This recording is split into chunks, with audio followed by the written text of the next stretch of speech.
Hey BG, great game tonight. Thank you.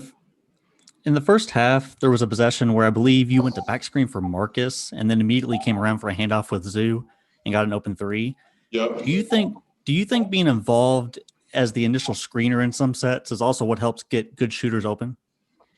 Yeah. I mean, when you think about it, some of the best screeners are elite three-point shooters because they know they set a good one. They're gonna have to help, which is gonna free them up. Thanks to go over to Mark. Hey PG, how you doing? Good. Yeah, I'm not sure if you're aware tonight, but you tied your career high in assists with 12. It's your first time getting 12 assists since 2013. Can you kind of just elaborate on you as a playmaker and like how comfortable are you in that role? Because it seems like you're at a next level now.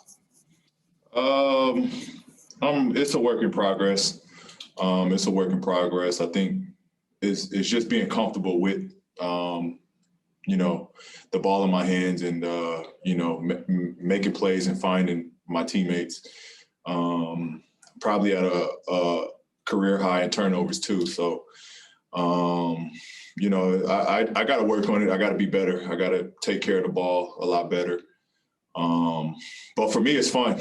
It's fun. I play for my teammates. And so, it's not going to be perfect, but I thrive on being on the floor and try to make my teammates better. Thanks to go over to Farbod. Hey PG, Zoo was saying tonight that this was how he should have been every night. Him getting 12 boards. When you guys are seeing a game like this from him, are you telling him any words of motivation? Like, are you guys hyping him up at all, or do you just kind of let him roll? Yeah, I mean, we got to keep, pumping Zoo. Zoo just doesn't know how dominant he can be. You forget how young he is and he's still a baby. But it's on us to continue to give him that positive reinforcement. Just tell him keep going. Especially in second units that he's playing against.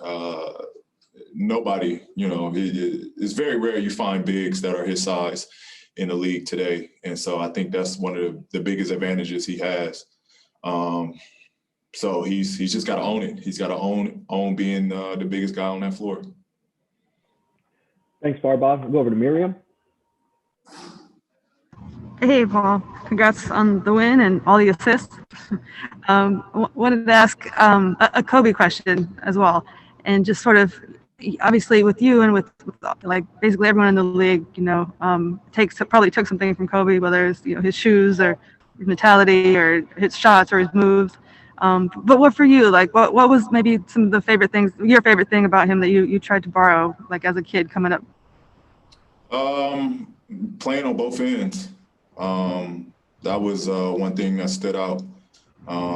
I didn't want to just be good on one end. I didn't want to just be a guy that could shoot, a guy that could score.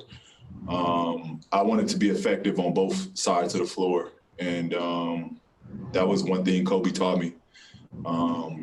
People, know him for his big offensive game and, explosive scoring nights. But on any given night, when he was going offensively, he was guarding the best player on the other end as well. And as a kid growing up watching that, that was the only way I wanted to play. I wanted to be able to, be an offensive threat, but I wanted to be able to shut down the other team's best player as well. Cool, man. Thank you. Thanks, Miriam. We'll go over to Andrew Greif. Hey, Paul, a question about teammate Luke Kennard. He's talked and Ty has talked so many times about how much guys have been on him, you've been on him, Kawhi, et cetera, about really being aggressive with his game. And even though he's trying to fit in, really feel like he can take his shots too. I guess, how have you seen that process play out where he has seemed to be a little more comfortable over the last week, but I think he, by his own admission, feels like he can be better in that way. Yeah, and we're on him a lot, but we also are mindful that he really missed a lot of time last year, and he's coming into a new team, and so I get it.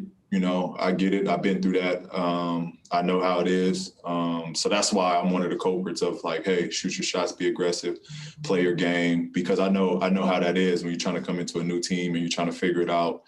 And you don't want to shoot. You don't want to be ultra aggressive. You don't want to be, just out there hunting shots. Like, you want to play within the system. But a lot of times we need him to be aggressive.